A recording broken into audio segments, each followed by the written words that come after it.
Thank you very much. If you need to come out from behind the podium, please do. That's all right. I appreciate the hospitality of the camp, and it's good to meet all of you and old friends as well as new friends. Inspiration for investigation of history comes from some odd places. 3.5 years ago, I was down at the gym, which I make a regular habit of doing. And the doctor says it keeps me out of the hospital, so I tried to listen to him. And I was on the treadmill, and on the treadmill next to me was a friend named Susan Harris. Her husband, Alan Harris, was Major General in the Tennessee National Guard. She said Alan would like to know if there are any books with samples of speeches or talks the commanding officers gave to their men before they retired. I said, no, but there will be. And after due research, the last words were produced. Now, when I say the last words, I certainly don't mean the last words to be spoken about the war. That ain't going to happen anytime soon. But the last words that these men spoke to each other as soldiers before they went home. Now, in the study of history, few ideas are ever proven wrong. Why then do historians change their minds so often?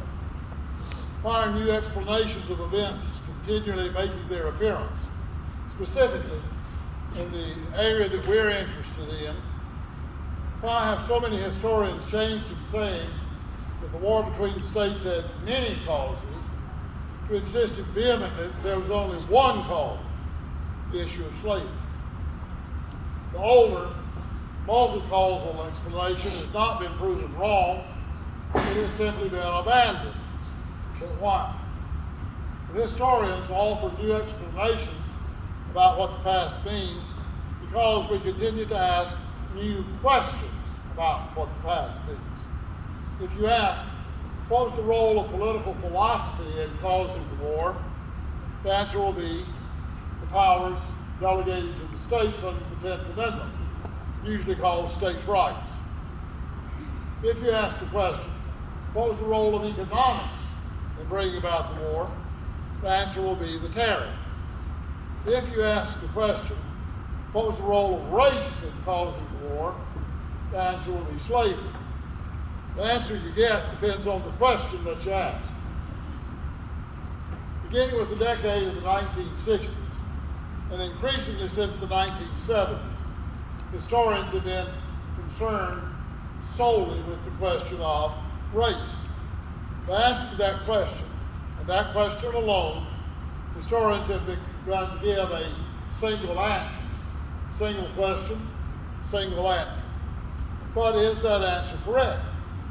Can history be understood correctly by asking only one question? I don't think so. To ask only one question not only limits the answer to be found to a single source, it creates a simplistic view of the past.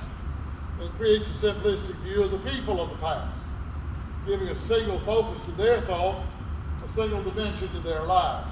Such an approach does not lead to an understanding of the past. Such an approach leads to propaganda. The people of the past were interested in more than one issue, just as you are interested in more than one issue. We are not the people of the past, but we are similar to the people of the past, and that we are not a single focused people. We all have multiple focuses in our lives. People of the past were interested in more than one thing. States' rights was a concern of theirs, just as it is a concern of people today. If states' rights had not been a matter of concern, there would be no 10th Amendment to the United States Constitution to the Bill of Rights. Economic issues such as the tariff were also of interest to people. South Carolina certainly made that clear in 1828. The Congress of the United States made it clear that they were interested in tariff issues because as soon as the South had left the Union, they raised the tariff to 52%, which they never would have done to Southern opposition. And what about slavery? Well, clearly that was a concern to some, but was it the only issue? Was it of concern to everybody? Was it of concern to everybody, South and North alike? Those who argue that slavery was the sole focus of the war often point to the secession documents. Well, there are 13 secession documents. 4 of them specifically mention slavery. 3 allude to slavery. 6 don't mention slavery at all. Tennessee, for instance, has a single paragraph that simply says, all political association between the state of Tennessee and the United States of America are dissolved, period. That's it. So can you judge everybody's motive and what for say? I think the numbers speak for themselves as to the multiple level of concerns. Alexander Stevens' cornerstone speech is often cited, where Alexander Stevens said, slavery is the cornerstone of our society. What we seem to forget is that 20 years earlier than that, in 1842, Associate Justice of the United States Supreme Court Justice Story said of the United States, slavery is the cornerstone of our economy and of our society. He said that in the case Prigg versus Pennsylvania, where a slave running away from New Jersey had been apprehended in Pennsylvania and pursuing to stay in Pennsylvania. The Supreme Court of the United States said you've got to go back because slavery is the cornerstone of the economy and society of the United States. Stevens also, by the way, in that same speech mentioned states' rights at equal length and the tariff at equal length. In his first inaugural address, Lincoln said he had no intention of ending slavery, and incidentally, nor could he have ended slavery, since the Supreme Court had ruled in 1854 that neither the Congress nor the President could end slavery. It could only be done by the states. The Corwin Amendment was offered by various members of Congress after the southern states began to secede, and 5 northern states ratified it before the first shots were fired. When Lincoln called for troops, he called for them to put down a domestic insurrection, not to end slavery. To Horace Greeley, he said in 1862, I tell my friends the war is about the Union, and my enemies insist it's about slavery. That quote, incident, is engraved on the wall of the Lincoln Memorial. And in the Emancipation Proclamation, Lincoln said in September, if the South returns to the Union within the next 90 days, before January the 1st, 63, slavery will remain intact. Then in 63, when the Congress of the United States passed the Homestead Act, it specifically said this 160 acres of free land on the frontier is available to white people only. The little house on the prairie had a whites only sign out front.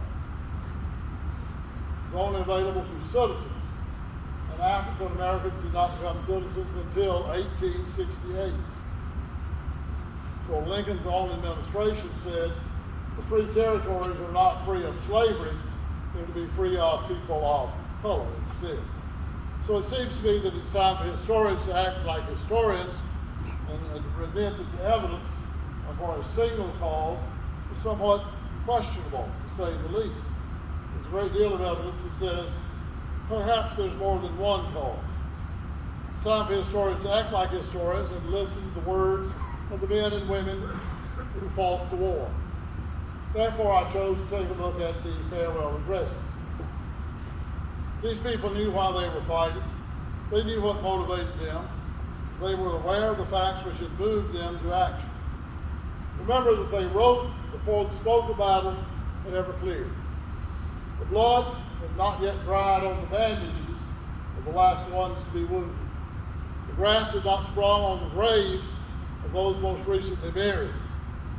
It's that close to the actual time of the war that these officers sat down and wrote their farewell addresses. Some of these officers and men had been together for years. They had shared an experience which had given them a bond which they could not explain, but which they knew was real. And any veteran who's been in combat in any war knows that same bond. Yet they could not deny that that bond was there. So while they were still there, literally still in the valley of the shadow of death, as they prepared to return to their homes, these men reflected on what they had done and why they had done it. As their time as comrades in arms came to an end, they recorded for themselves and for us why they had fought. These last words have never been examined critically by historians.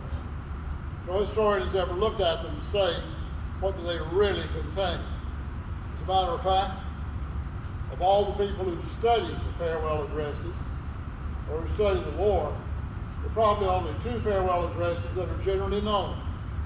That of Robert E. Lee, that of Nathan Bedford Forrest. I met one fellow here tonight who knows the farewell address of General Gibson of Louisiana. Most of you have never even heard of General Gibson. The farewell addresses have been overly neglected as a source of information about the war. And incidentally, both Lee and Forrest usually have their farewell addresses examined as an example of 19th century eloquent oratory rather than for what they actually say. It's unfortunate these last words have been neglected. The passions of Reconstruction did not arouse. The passage of time had not dimmed memories. The reconciliation era, forgive and forget, had not yet come about. The men who fought the war told posterity why they had fought. In the book that I put together, there are 17 farewell addresses, 9 U.S., 8 C.S. Some of the people that I thought would have made farewell addresses did not do so. James Longstreet did not make a farewell address. Philip Sheridan did not make a farewell address. Many other people simply packed up and went home.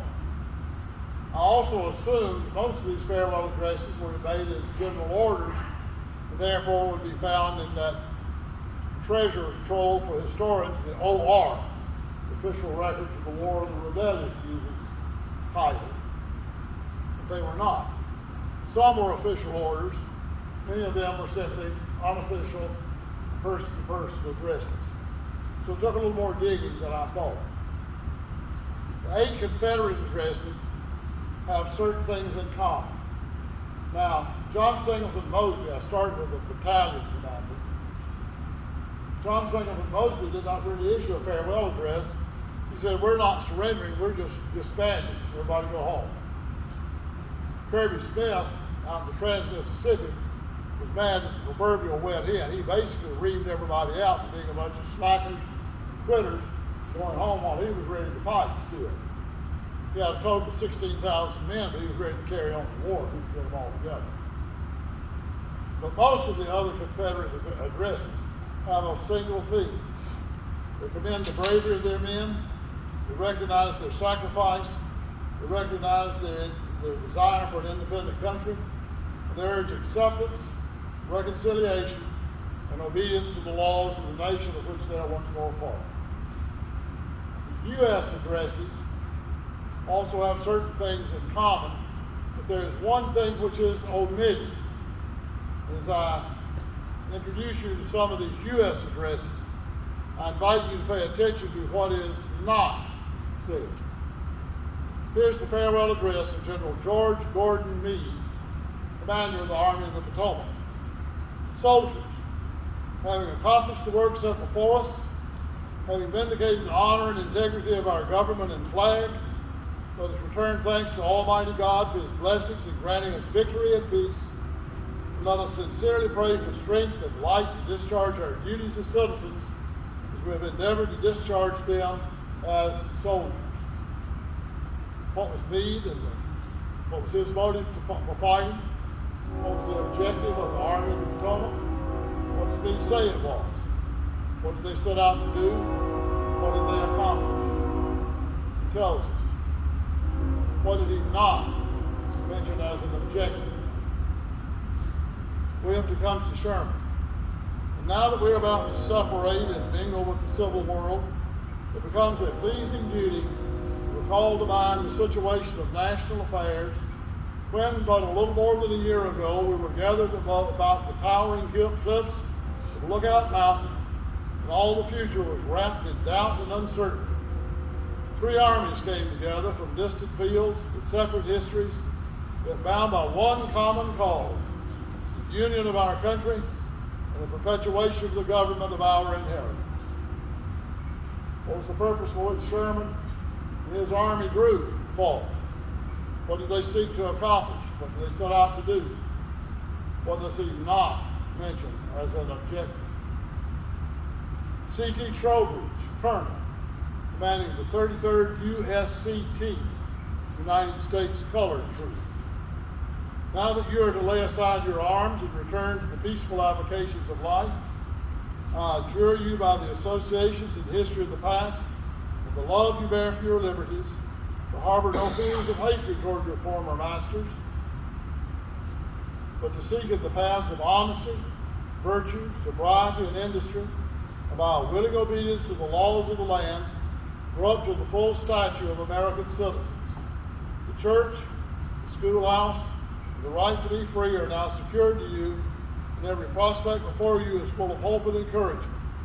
The nation guarantees to you full protection and justice, and will require from you in return the respect for the laws and orderly deportment, which will prove to everyone your right to the privilege of freemen. What was their purpose? What was their goal? What was their objective? J.K. Robinson, Colonel, 16th Pennsylvania Cavalry. Officers and men of the 16th Pennsylvania, the time has come for us to part. Our work is done. An armed enemy no longer remains to defy us. All of our long, fatiguing marches and hard fighting and watching for the enemy by night and day are past. The glorious stars and stripes now proudly wave in all the states of the old Union. What was his goal? What was his objective? What does he not mention? Henry W. Slocum, 6th Army Corps, Army of Georgia. While I cannot suppress a feeling of sadness at parting with you, I congratulate you on the grand results achieved by your valor, fidelity, and patriotism. No generation has ever done more for the preeminent establishment of a just and liberal form of government, or more for the honor of their nation than has been done in the last 4 years by the armies of the United States and the patriotic people at home who have poured out their wealth and the liberality never before witnessed in any country in the world. What was his objective? What did he fight for? What did he achieve? What does he not mention? From Army commanders, regimental commanders, did anyone here, a Union officer, mention the word eliminating slavery? Even Colonel Trowbridge of the USCT pointed out that these men had been slaves under the laws of the United States. Pointed to a need for national change, not a need for change in only one section of the country.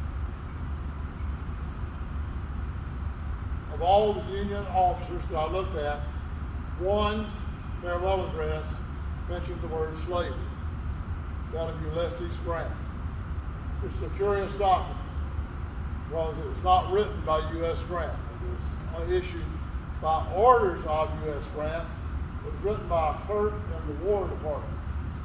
It very much reflects the point of view of William Stanton, not necessarily that of Ulysses Grant. It would be very difficult for Grant to say that he fought the war to end slavery when Grant was still being served by 4 slaves as late as 1864. But that's the only Union officer that mentioned slavery in a farewell address. These last words have a lesson to teach us about the past and about the present.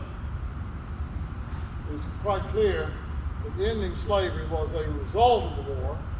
It was not necessarily the primary objective of the majority of people, including those in the North, who fought the war.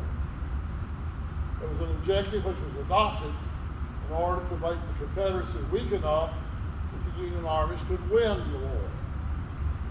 In order to weaken the Confederacy, the workforce needed to be destabilized. And saying we will now end slavery is one way of destabilizing the workforce. We don't know, we still argue about how many fighting men might have been African American in the Confederate armies. What we do know is is that the Confederate government depended on that labor to produce food for the armies, provide what we would call service of supply support for the army, and provide hospital equipment for the army. When Lee went to Gettysburg with approximately 75,000 men, it's estimated that 5,000 of them were black in various capacities.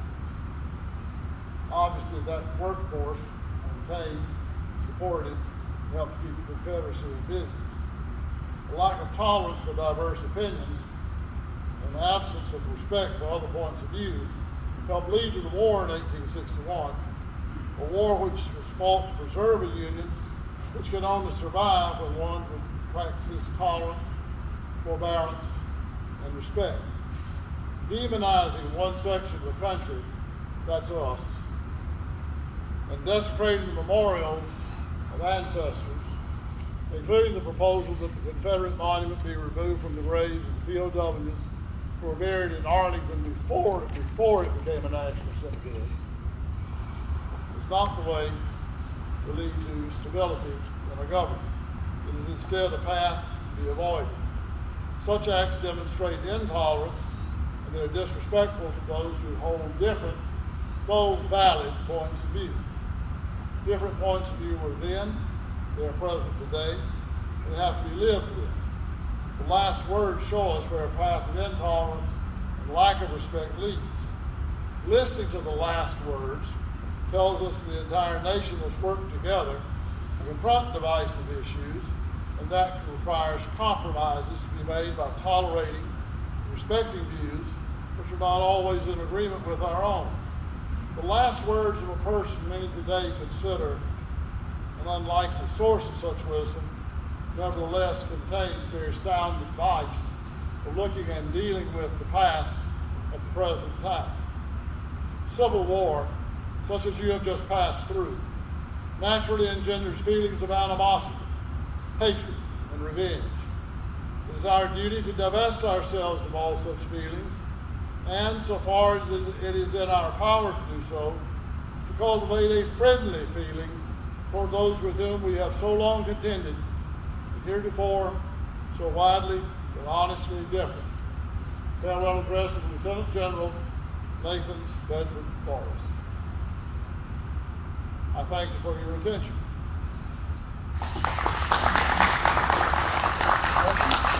Anybody have questions? We have plenty of time. Plenty of time. Plenty of time to answer questions. If I don't know the answer, I will invent something that sounds good.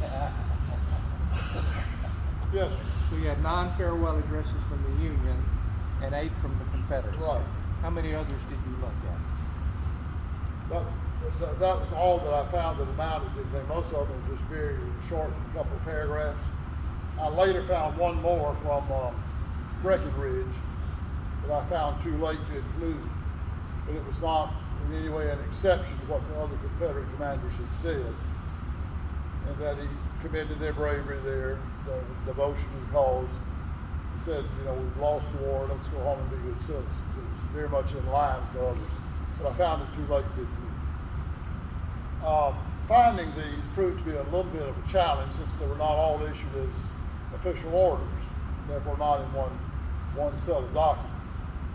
I found some of them by going to old newspapers and reading about veterans reunions, because if they were issued as an informal document by the commanding officer, a lot of the veterans wanted to keep a copy, and they're often read aloud at their annual or semi-annual or whatever reunions. And I found some of them in newspaper accounts. The most unlikely place that I found as a source were auction houses that sell old documents. They would say, we have the following farewell address of Officer so-and-so, and they would print it, because they wanted to sell the handwritten or original document. And since they were printing it as a public domain document, I could copy it. Because all they wanted to do was sell the paper that was written on. So were any in the official records? Well, Lee's orders, General Orders number 9. Grant's is General Order 109. So yeah, there are some, and I found a few others in the OR. But I was also surprised I didn't find a lot more in the OR. I was also surprised, I said Longstreet, for instance, didn't If he did one, it's not recorded. Yes, sir. Yes, but you mentioned Zach, after Lincoln was assassinated, did he stay with the government or? Scott Stanton? Yeah, I think. Yes. Much to the chagrin of a great many people. He was fired. That's about what, David Johnson fired him? That led the party to impeachment effort. Yeah, Johnson tried to fire him. Yeah, tried to fire him. Anybody else? Robert's got a question. They're good. So how many books have you written all 31. And no. I have several books about the Great Smoky Mountains because that's one of my favorite places to go. I started hiking in the Smokies when I was 16, and I'm now 82, and I still hike in the Smokies. So after writing a little book called It Happened in the Civil War, the same company that published that book wrote me and said, we're doing a series of books about each of the national parks. Would you like to do one about the Smokies? So I said, sure, I like that. So I did that one. Then they asked me to do one called Myths and Legends of the Smokies. And then another one called Death in the Smokies, about accidental deaths in the Smokies. I wrote those books not only because I would like to go to the Smokies, but I also wrote it for a very unworthy motive. They offered me money. And I took it. If you go to the Smokies, what's the most dangerous animal you will meet? A human being. Most accidental deaths in the Great Smoky Mountains are caused by drunk driving. Same thing that causes most accidental deaths on I-65. Black bears have caused one recorded death since the park was founded in the 1940s, 1930s. Do you allow bears to run away from brown bears? No. Is that it? I want to ask about Champ Ferguson. I know he's mentioned in one of your books, but Yes, I sir. haven't read it. Right. How much research did you do on Champ Ferguson? Mostly I let Gordon Sensing, who wrote the first biography of Champ Ferguson, do the research, and I just sort of depended on what he had said, they'd say. Because there's an awful lot about all those gorillas that is unknown. Now, I do have a book over here called With Blood and Fire. I have that book and I Yeah. read it, and that's what I was referring Right. to. You had mentioned he was in Right.